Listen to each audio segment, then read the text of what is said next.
Hello friends, welcome to our YouTube channel stupid learners. आज के इस लेक्चर में हम मई मंथ के सारे इंपॉर्टेंट करंट अफेयर्स डिस्कस करने वाले हैं। तो चलिए शुरू करते हैं आज का लेक्चर। तो जो पहली इंपॉर्टेंट न्यूज है वो ये है कि recently global forest and resources assessment report 2020 release हुई है। इस रिपोर्ट के अकॉर्डिंग लास्ट 5 सालों यानी कि 2015 से 2020 तक जो वनों की कटाई है उसमें गिरावट आई है। और अगर प्रीवियस ईयर्स के डेटा को देखें तो 1990 से अब तक हम 178 मिलियन हेक्टेयर जो फॉरेस्ट लैंड है उसे खो चुके हैं। इस रिपोर्ट को रिलीज किया जाता है FAO द्वारा, जो कि है फूड एंड एग्रीकल्चर ऑर्गेनाइजेशन। ये यूनाइटेड नेशन की एक स्पेशलाइज्ड एजेंसी है। इसका जो मेन एम है वो ये है कि पूरी दुनिया से माल न्यूट्रिशन और हंगर को खत्म करने की दिशा में काम करना। इसको 1945 में स्टैब्लिश किया गया था और इसका हेडक्वार्टर है रोम, इटली में। दूसरी इंपॉर्टेंट न्यूज ये है कि रिसेंटली ऑक्सफोर्ड यूनिवर्सिटी ने स्ट्रिंजेंसी इंडेक्स रिलीज करी। इस इंडेक्स में जो डिफरेंट डिफरेंट कंट्रीज हैं, कोविड-19 की वजह से जो उनमें लॉकडाउन लगा, उन लॉकडाउन की स्ट्रिक्टनेस के आधार पर कंट्रीज को इसमें लिस्ट किया गया है। और इंडिया उन कंट्री में से एक है जिसमें सबसे ज्यादा स्ट्रिक्ट लॉकडाउन लगा हुआ है। तो स्ट्रिंजेंसी इंडेक्स अगर एग्जाम में क्वेश्चन आता है कि किसने रिलीज किया, तो ये ऑक्सफोर्ड यूनिवर्सिटी ने रिलीज किया। अब पूरी दुनिया में कोविड-19 की महामारी फैली हुई है और इससे लड़ने के लिए सभी कंट्रीज में वैक्सीन बनाने की प्रोसेस जारी है और इसके साथ मेडिसिन भी बनाने की प्रोसेस जारी है। इसके साथ साथ जो रिसर्च ऑर्गेनाइजेशन है वो भी क्या कर रही है कि ऐसे इक्विपमेंट्स बना रही हैं जिससे हमें कोविड-19 से लड़ने में सहायता मिले। ऐसे ही एक रिसर्च इंस्टीट्यूट है इंडिया में, DRDO, जो अलग अलग रिसर्च इंस्टीट्यूट के साथ मिलकर कुछ डिवाइसेस बना रहा है ताकि कोविड-19 से अच्छे से लड़ा जा सके। तो डीआरडीओ ने डाइट पुणे के साथ मिलकर जो एक डिवाइस बनाई है उसका नाम है अतुल्या। ये क्या है? ये एक माइक्रोवेव स्टेरिलाइजर है। कुछ इस तरह की ये डिवाइस दिखती है। Just one second. कुछ इस तरह की ये डिवाइस दिखती है। इसमें क्या किया जाता है कि जितने भी नॉन मेटेलिक मटेरियल्स हैं उनको, जैसे आपका मास्क हो गया, आपका वॉलेट हो गया, मनी हो गया, आप उन सबको इसके अंदर रख सकते हैं और ये क्या करेगा कि उन सबको सैनिटाइज कर देगा। और दूसरा ये है कि डीआरडीओ ने Delhi based laser science and technology institute के साथ मिलकर एक यूवी ब्लास्टर नामक डिवाइस बनाई है। और ये डिवाइस क्या करती है? यूवी रेज का यूज करती है चीजों को सैनिटाइज करने के लिए। कुछ इस तरह की ये डिवाइस दिखती है। ये इसमें कोई भी केमिकल का यूज नहीं होता है, इसमें यूवी रेज का यूज किया जाता है चीजों को सैनिटाइज करने के लिए। इसके थ्रू हम क्या कर सकते हैं, जैसे जो बड़े बड़े एरियाज हैं, जैसे रेलवे स्टेशन हैं, कोई कंप्यूटर लैब है, उन बड़ी बड़ी जगहों को सैनिटाइज करने के लिए हम यूवी ब्लास्टर का यूज कर सकते हैं। अब नेक्स्ट है कि डीआरडीओ ने Hyderabad based research centre institute के साथ मिलकर एक डिवाइस बनाई है जिसका नाम है ध्रुव। अभी तक जो अतुल्य था, अतुल्य सिर्फ नॉन मेटेलिक मटेरियल को सैनिटाइज करने के लिए था, और ये जो ध्रुव है इसके थ्रू क्या कर सकते हैं, जो भी मेटेलिक मटेरियल्स हैं जैसे कि आपकी वॉच हो गई, आपका फोन हो गया, ऐसी चीजों को हम इसकी मदद से सैनिटाइज कर सकते हैं। कुछ इस तरह की दिखती है ये डिवाइस। ये रही। इसमें आप, इसके अंदर आप डालेंगे अपने मोबाइल फोन जो भी है मेटेलिक मटेरियल जिसको आप सैनिटाइज करना चाहते हैं, तो जैसे आप इसको इसके अंदर डालेंगे तो ये क्या करेगा कि आपकी चीजों को सैनिटाइज कर देगा। तो जो सबसे पहला था वो क्या था कि डीआरडीओ ने डाइट पुणे के साथ मिलकर क्या बनाया है? अतुल्य, जो कि यूज की जाती है नॉन मेटेलिक मटेरियल को सैनिटाइज करने के लिए। डीआरडीओ ने लेस्टेक के साथ मिलकर बनाया है यूवी ब्लास्टर, और डीआरडीओ ने आरसीआई हैदराबाद के साथ मिलकर बनाया है ध्रुव सैनिटाइजर। अब जो नेक्स्ट इंपॉर्टेंट न्यूज है वो ये है कि नासा ने एक कैंपेन लॉन्च किया है जिसका नाम उन्होंने रखा है मून टू मार्स कैंपेन।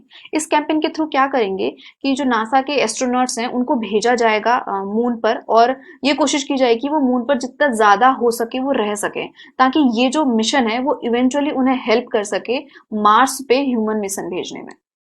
और नेक्स्ट न्यूज ये है कि रिसेंटली ईरान ने अपनी एक नई करेंसी लॉन्च की है जिसका नाम है तोमान, और एक तोमान 10,000 रियाल के बराबर होता है। रियाल अब तक ईरान की करेंसी हुआ करती थी। अब जो नेक्स्ट न्यूज है वो ये है कि रिसेंटली कांगड़ा टी बहुत ज्यादा न्यूज में थी। ऐसा कहा जा रहा है कि जो कोविड-19 है उससे लड़ने के लिए हमारा जो इम्यून सिस्टम है उसे स्ट्रांग बनाने में कांगड़ा टी बहुत ज्यादा हेल्पफुल है। तो ये कांगड़ा टी कहाँ पाई जाती है? ये कांगड़ा टी हिमाचल प्रदेश की है और इसे 2005 में जीआई टैग मिला हुआ है। नेक्स्ट है ऑपरेशन समुद्र सेतु और वंदे भारत। ये दोनों ही मिशन लॉन्च किए गए थे। जो भी हमारे माइग्रेंट वर्कर्स हैं दूसरी कंट्रीज में, उन्हें वापस इंडिया लाने के लिए ये दोनों मिशन यूज किए गए थे। जो ऑपरेशन समुद्र सेतु है, इसे लॉन्च किया गया था इंडियन नेवी के द्वारा। इसके थ्रू जो भी इंडियन ओशियन में जितने भी आइलैंड्स हैं, उसमें जो भी इंडिया के माइग्रेंट वर्कर्स हैं, उन्हें वापस इंडिया लाने के लिए ये मिशन लॉन्च किया गया था। और इसमें जो शिप यूज की गई थी, एक थी आईएनएस जलश्व और दूसरी थी आईएनएस मगर। इसके अलावा इंडिया के जो माइग्रेंट वर्कर्स हैं डिफरेंट डिफरेंट कंट्री में, उनको एयरवेज से वापस लाने के लिए जो मिशन लॉन्च किया गया, उसे नाम दिया गया ऑपरेशन वंदे भारत। उसके बाद जो नेक्स्ट न्यूज है वो ये है कि रिसेंटली एमपी गवर्नमेंट ने एक स्कीम लॉन्च की है, वो है एफआईआर आपके द्वार। अब इस स्कीम के द्वारा क्या होगा कि मध्य प्रदेश में जितने भी लोग रहते हैं, उन्हें एफआईआर लिखाने के लिए पुलिस स्टेशन जाने की जरूरत नहीं है। वो बस एक कॉल करेंगे और पुलिस उनके घर खुद आके एफआईआर लिखेगी। नेक्स्ट न्यूज है अम्फन साइक्लोन के बारे में, जो कि बहुत ज्यादा न्यूज में था। ये कौन से एरिया में आया है? ये बे ऑफ बंगाल में आया हुआ है। और इसका जो नाम है अम्फन, अम्फन इसका नाम रखा है थाईलैंड ने। और अम्फन का जो मतलब होता है वो होता है स्काई। और ये कौन कौन से स्टेट में आया था? ये आया था वेस्ट बंगाल और उड़ीसा में। दोनों ही जगह इसने बहुत ज्यादा तबाही मचाई है। और रिसेंटली अभी एक और साइक्लोन आया हुआ था अरेबियन सी में, जिसका नाम है निसर्ग। इसका नाम निसर्ग रखा है बांग्लादेश ने, और ये आया है अरेबियन सी महाराष्ट्र वाले एरिया पे। नेक्स्ट न्यूज है कि जो आयुष मिनिस्ट्री है, उसने ministry of electronics and information technology के साथ मिलकर एक ऐप लॉन्च की है, जिसका नाम है आयुष संजीवनी ऐप। इस ऐप के थ्रू क्या किया जाएगा? ये जो भी आयुर्वेद, यूनानी, योगा, सिद्धा, होम्योपैथी हैं, इनके थ्रू आप कैसे अपने अंदर की जो इम्यूनिटी है उसे बढ़ा सकते हैं, ये लोगों को बताया जाएगा, जो कि इवेंचुअली उन्हें हेल्प करेगा कोविड-19 से लड़ने के लिए। तो अप्रैल मंथ की जो सबसे मोस्ट इंपॉर्टेंट न्यूज थी वो ये थे कि गवर्नमेंट ऑफ इंडिया ने आत्मनिर्भर भारत अभियान लॉन्च किया। ये 20 लाख करोड़ का पैकेज है। इसके थ्रू 4 चीजों पे फोकस किया जाएगा, वो है land, labour, loss and liquidity. इस मिशन का जो मेन एम ये है कि इंडिया को आत्मनिर्भर बनाना, जो अदर कंट्रीज हैं उस पर अपनी डिपेंडेंसी को कम करना, और ज्यादा से ज्यादा इंडिया में ही प्रोडक्ट को प्रोड्यूस करना। इस मिशन के 5 पिलर्स हैं: economy, infrastructure, 21st century technology based system, demography and demand. अगर इस मिशन को डिटेल से डिस्कस किया जाए तो ये लेक्चर बहुत लंबा हो जाएगा, इसीलिए मैं इसके लिए एक अलग से वीडियो बना लूंगी। अभी के लिए बस इतना जान लो कि ये आत्मनिर्भर भारत अभियान गवर्नमेंट ने लॉन्च किया है, जो कि 20 लाख करोड़ का पैकेज है। इसके 5 पिलर्स हैं और ये 4 एल पे फोकस है, that is land, law, labour and liquidity. जो नेक्स्ट इंपॉर्टेंट न्यूज है वो ये है कि recently CSIR centre road research institute Delhi ने एक ऐप लॉन्च की है, जिसका नाम है किसान सभा ऐप। इस ऐप के थ्रू क्या किया जाएगा कि जितने भी फार्मर्स हैं उन्हें फ्री ट्रांसपोर्टेशन से जोड़ा जाएगा और उन्हें ट्रांसपोर्टेशन की अच्छी सुविधा उपलब्ध की जाएगी। अभी तक क्या होता है कि जितने भी फार्मर्स हैं ना, ये सही टाइम पर अपने प्रोडक्ट को मार्केट पर नहीं पहुंचा पाते हैं, क्योंकि इन्हें अच्छी ट्रांसपोर्टेशन सुविधा उपलब्ध नहीं हो पाती। जिस वजह से क्या होता है कि जो भी इनके पास प्रोडक्ट होते हैं, स्पेशली जो पेरिसेबल आइटम्स होते हैं, वो ज्यादा देर तक इनके पास रह जाते हैं और वो खराब हो जाते हैं। एक स्टडी के अनुसार इंडिया में हर साल 40% जो अनाज है वो वेस्ट हो जाता है। नेक्स्ट इंपॉर्टेंट न्यूज है, recently ministry of micro and small medium enterprise ने एक पोर्टल लॉन्च किया है, जिसका नाम है चैंपियन। इसकी फुल फॉर्म है creation and harmonious application of modern processes for increasing the output and national strength. ये एक कंट्रोल कम मैनेजमेंट सिस्टम है। इसके द्वारा क्या किया जाएगा कि जितने भी हमारे इंफॉर्मेशन टेक्नोलॉजी के टूल्स हैं, जैसे इंटरनेट, एआई, आईओटी, हम इन सब का यूज करेंगे और इन सब के थ्रू क्या किया जाएगा कि जितने भी एमएसएमई हैं उनको नेशनल और ग्लोबल लेवल की ऑर्गेनाइजेशन बनाने का काम किया जाएगा। इसके 3 मेन ऑब्जेक्टिव हैं: सपोर्ट, एक्सप्लोर और लास्ट है प्रमोट। सपोर्ट के थ्रू क्या किया जाएगा कि जो एमएसएमई है उन्हें सपोर्ट किया जाएगा। अच्छी अच्छी टेक्नोलॉजी प्रोवाइड की जाएगी ताकि वो ग्रो कर सके। एक्सप्लोर में क्या किया जाएगा, इन्हें डिफरेंट डिफरेंट अपॉर्चुनिटीज दी जाएंगी ताकि ये अपने अपने फील्ड में और ज़्यादा एक्सप्लोर कर सकें और नई नई चीज़ों को इन्वेंट कर सकें। और तीसरा है प्रमोट। इसके थ्रू क्या किया जाएगा कि जो भी ऐसे एमएसएमईज हैं जो कि अच्छा वर्क कर रहे हैं, उन्हें आइडेंटिफाई किया जाएगा और उन्हें प्रमोट किया जाएगा ताकि वो नेशनल और इंटरनेशनल लेवल की ऑर्गेनाइजेशन बन सके।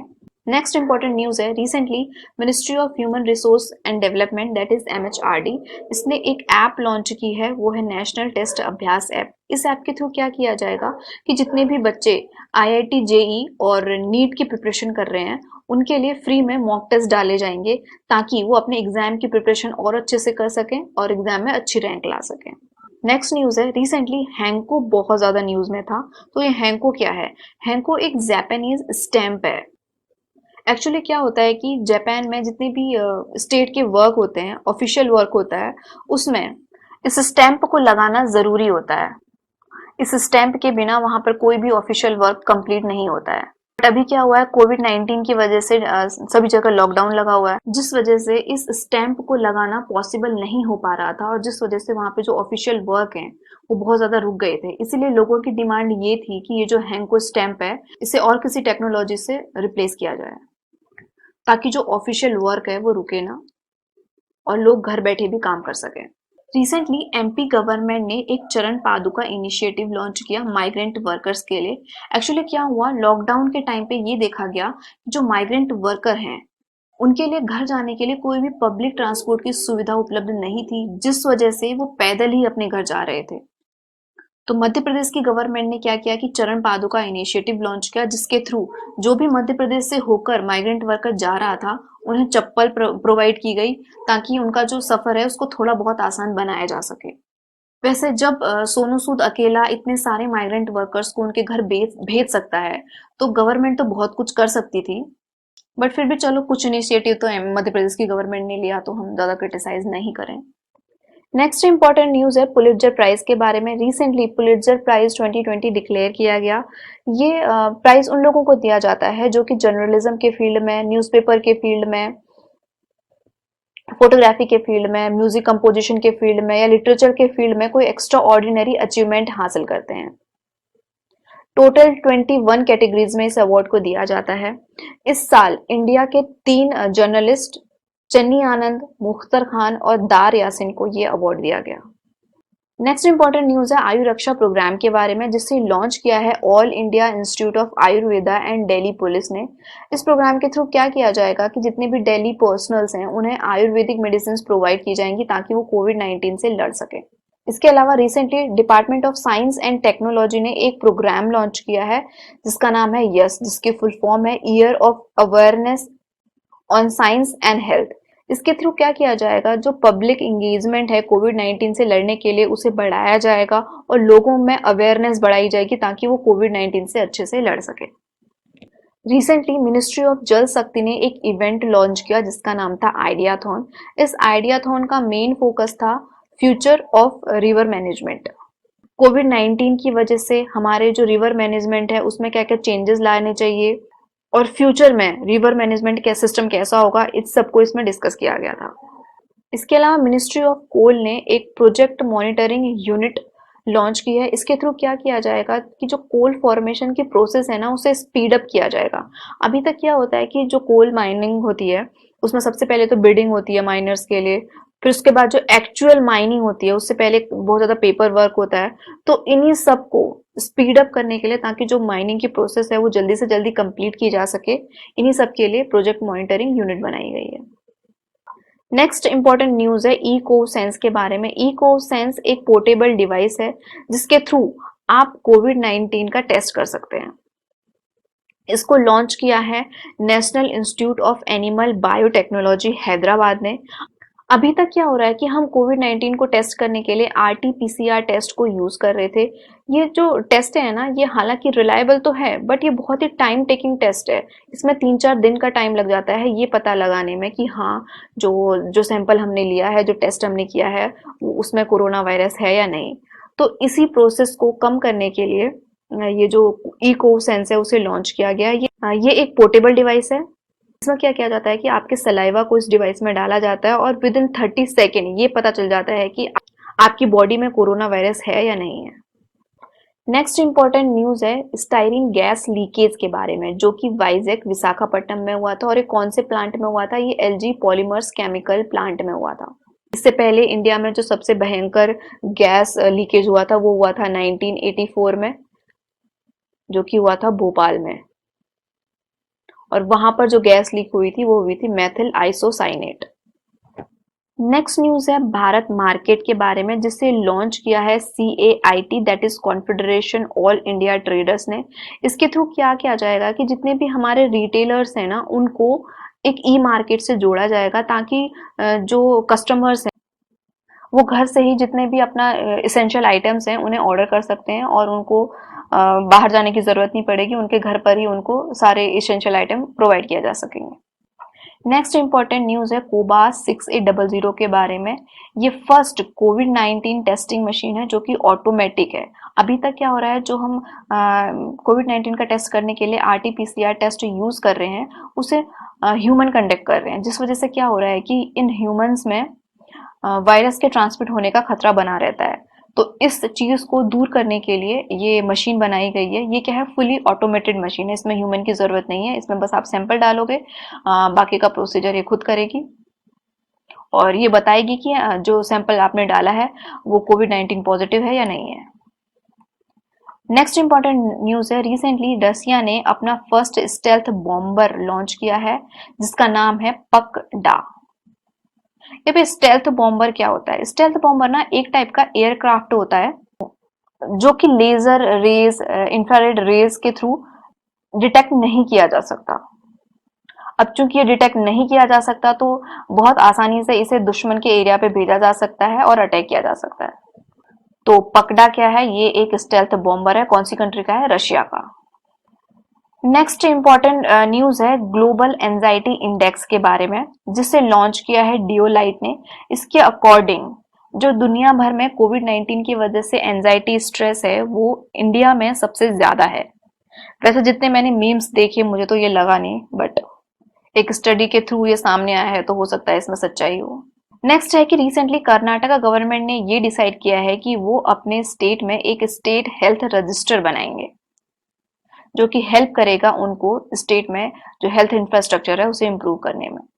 मेरे ख्याल से तो ये बहुत अच्छा इनिशिएटिव है और इंडिया में हर स्टेट को ये इनिशिएटिव लेना चाहिए, ताकि जो हमारा हेल्थ इंफ्रास्ट्रक्चर है उसे बहुत अच्छे से इम्प्रूव किया जा सके।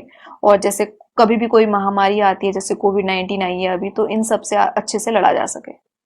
नेक्स्ट कुछ इंपॉर्टेंट GI टैग हैं जो कि मई मंथ में मिले हुए हैं। सबसे पहला है चक हाउ। ये एक ब्लैक राइस है जो कि मणिपुर का है। इसे रिसेंटली GI टैग मिला हुआ है। इसे आप ऐसे याद कर सकते हैं कि एक चकमा ट्राइब के बारे में आपने सुना होगा, जो कि बांग्लादेश से इंडिया के नॉर्थ ईस्टर्न स्टेट में माइग्रेट कर गई थी। तो इससे आप याद कर सकते हैं, जैसे चक से चकहाउ राइस और मा से मणिपुर। दूसरा है गोरखपुर टेराकोटा। ये है उत्तर प्रदेश का। इसे भी रिसेंटली GI टैग मिला हुआ है। तो इसमें तो नाम में ही गोरखपुर है, तो इसमें ज्यादा आपको दिमाग लगाने की जरूरत नहीं है। नेक्स्ट है कोविलपट्टी कडालाई मिठाई। इसे भी रिसेंटली GI टैग मिला हुआ है और ये है तमिलनाडु का। देखो, नाम से आप ये गेस कर सकते हो कि ये किसी साउथ इंडियन स्टेट का नाम है, या फिर आप इसे ऐसे भी याद कर सकते हो, जैसे कोविलपट्टी में TI आया है और तमिलनाडु में भी TI आता है, तो आप इसे ऐसे भी याद कर सकते हो कि तमिलनाडु का है। देखो, याद करते टाइम ना ये मत देखा करो कि यार कितना स्टूपिड तरीका है किसी चीज को याद करने का। भले ही तरीका कितना स्टूपिड हो, अगर आपको उससे याद रह रहा है तो ना वो आपके लिए वर्थ ही है। आप उसी तरीके से उस चीज को याद किया कीजिए। नेक्स्ट है काश्मीरी सेफ्रन, जो कि नाम से ही पता चल रहा है जम्मू एंड कश्मीर का होगा, तो इसे भी रिसेंटली GI टैग मिला हुआ है। नेक्स्ट है पुट्टा पाका तेलिया रुमाल, जो कि है तेलंगाना का। इसे भी रिसेंटली GI टैग मिला हुआ है। यहाँ पे तेलिया है, तेलिया से आप याद रख सकते हैं तेलंगाना। और नेक्स्ट है सोहराई कोहबर पेंटिंग, जो कि है झारखंड की। इसे भी रिसेंटली GI टैग मिला हुआ है। तो सबसे पहला क्या है? चकहाउ ब्लैक राइस, जो कि है मणिपुर का। दूसरा है गोरखपुर टेराकोटा, जो कि है उत्तर प्रदेश का। नेक्स्ट है कोविलपट्टी कडलाई मिठाई, जो कि है तमिलनाडु का। और फिर है काश्मीरी सेफ्रन, जो कि है जम्मू एंड कश्मीर का। फिर है पुट्टापाका तेलई रुमाल, जो कि है तेलंगाना का। और सोहराई खोवर पेंटिंग्स हैं झारखंड की, इन सबको रिसेंटली जीआई टैग मिला हुआ है। नेक्स्ट इंपॉर्टेंट न्यूज है यूपी से। रिसेंटली उत्तर प्रदेश की गवर्नमेंट ने एक हर्बल रोड्स का कॉन्सेप्ट रिलीज किया है। इसके द्वारा क्या किया जाएगा कि 800 किलोमीटर की जो रोड है उसके जो साइड वाले एरियाज होते हैं वहां पर क्या किया जाएगा, हर्बल और मेडिसिनल प्लांट लगाए जाएंगे ताकि जो एयर पॉल्यूशन है उसे कम किया जा सके और क्लाइमेट चेंज जैसी प्रोसेस से लड़ा जा सके। नेक्स्ट न्यूज है, रिसेंटली एनटीपीसी और ओएनजीसी ने एक एमओयू साइन किया गया है। इसके अकॉर्डिंग ये क्या करेंगे, एक जॉइंट वेंचर सेटअप करेंगे रिन्यूएबल एनर्जी के लिए। अब जो एनर्जी सेक्टर होता है ना, वो किसी भी देश के डेवलपमेंट का इंजन होता है। अगर हमें डेवलप होना है तो हमें एनर्जी पे डिपेंड रहना पड़ेगा, इसीलिए हम एनर्जी को अवॉइड नहीं कर सकते। बट अगर हम नॉन रिन्यूएबल एनर्जी पे ज्यादा फोकस करते हैं, जैसे कि कोल हो गया, ऑयल हो गया, तो इससे क्या होगा कि जो हमारा क्लाइमेट है उस पर बहुत बुरा असर पड़ेगा, पॉल्यूशन बढ़ेगा, और जो ये कोविड-19 है, ऐसे ही हमें बहुत सारी बीमारियां देखने को मिल सकती हैं। इसीलिए समय की जरूरत है कि हम रिन्यूएबल एनर्जी पे ज्यादा फोकस करें, जैसे solar energy, hydro power energy, ताकि पॉल्यूशन कम से कम हो और जो क्लाइमेट है उसे कम से कम नुकसान पहुंचे। इसीलिए एनटीपीसी और ओएनजीसी ने ये एमओयू साइन किया है। अब जो लास्ट सेक्शन है उसमें मई मंथ में जितने भी इंपॉर्टेंट डेज थे वो हम डिस्कस करेंगे। तो सबसे पहला है 1 मई। 1 मई को मनाया जाता है इंटरनेशनल लेबर डे। इस साल इसकी थीम थी maintaining safety and security at work place. दूसरा है 3 मई। 3 मई को मनाया जाता है प्रेस फ्रीडम डे। इस साल इसकी थीम थी जर्नलिज्म विदाउट फियर और फेवर। नेक्स्ट है 8 मई। 8 मई को मनाया जाता है वर्ल्ड रेड क्रॉस डे। 11 मई को मनाया जाता है नेशनल टेक्नोलॉजी डे। इस साल नेशनल टेक्नोलॉजी डे की जो थीम थी वो थी री स्टार्ट, जिसका फुल फॉर्म था rebooting the economy through science technology and rise translation. फिर है 12 मई। 12 मई को मनाया जाता है इंटरनेशनल नर्स डे, और इस साल इसकी थीम थी nursing the world to health. उसके बाद 18 मई को मनाया जाता है वर्ल्ड एड्स वैक्सीन डे। 21 मई को मनाया जाता है national anti terrorism day. Actually क्या हुआ था ना कि 21 मई 1991 को जो हमारे देश के तब प्रधानमंत्री थे मिस्टर राजीव गांधी, उनकी एक टेररिस्ट अटैक में डेथ हो गई थी, तो उन्हीं की याद में 21 मई को ये एंटी टेररिज्म डे मनाया जाता है। उसके बाद है दी मोस्ट इम्पोर्टेंट, 22 मई को मनाया जाता है international day for biological diversity, और इस साल इसकी थीम थी our solution are in nature. Next है 31 मई को मनाया जाता है एंटी टोबैको डे। तो ये थे मई मंथ के सारे इंपॉर्टेंट करंट अफेयर्स। अब ये जो नेक्स्ट जून का महीना है इसमें हम क्या करेंगे कि वीकली करंट अफेयर्स को देखा करेंगे, ताकि मंथ के एंड में बहुत ज्यादा न्यूज पाइल अप ना हो और उससे कंफ्यूजन क्रिएट ना हो। तो आज के लेक्चर में बस इतना ही।